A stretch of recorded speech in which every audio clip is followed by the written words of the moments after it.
Excuse ಮೈ PC ಚೂರು AC ಹಾಕಮಲ್ಲ ಟಪ್ಸಿ ಬಿಸಿ ಯಾರು ನೀನು ಎದೊಳ ಮೇಲೆ ಶಂಕರ್ ಸೀಬೆ ಶಂಕರ್. ಸಾರಿ ಸರ್ ಸರ್ ಕುಡಿಯಕ್ಕೆ ನಾನು ತರ್ಸ್ಲಾ? ನಾವೆಲ್ಲ ಆಲ್ರೆಡಿ. ಸರ್ ನಮ್ಮಿಂದ ಏನ್ ಕೆಲಸ ಆಗ್ಬೇಕು? ಒಂದ್ ಕಾನ್ಫಿಡೆನ್ಷಿಯಲ್ ಮ್ಯಾಟ್ರು. ಧನುಷ್ ರಾಜಶೇಖರ್ ಒಬ್ರಲ್ಲ ಇಬ್ರು. You are absolutely right sir. ನನಗೂ ಆ ಡೌಟ್ ಇತ್ತು. ಸ್ಟೇಜ್ ಮೇಲೆ ಒಂಥರ, ಆಫೀಸ್ ಬಂದಾಗ್ಲೇ ಒಂಥರ. ಎಲ್ಲ ರಾಜಕೀಯ. ಅವನೇ ಬೇರೆ ಇವನೇ ಬೇರೆ.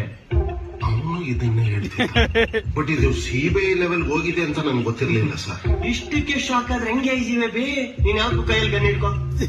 ಸರ್ ಹಿಡ್ಕೊ. ನಾನು ನೆಕ್ಸ್ಟ್ ಹೇಳೋ ವಿಷಯಕ್ಕೆ ನಿನ್ಗೆ ಫಿಟ್ಸ್ ಬಂದ್ರು ಬರ್ಬೋದು. So precaution. Okay sir. Ambareesh ಅಣ್ಣ ಸತ್ತಿಲ್ಲ, ಬದುಕವ್ರೆ.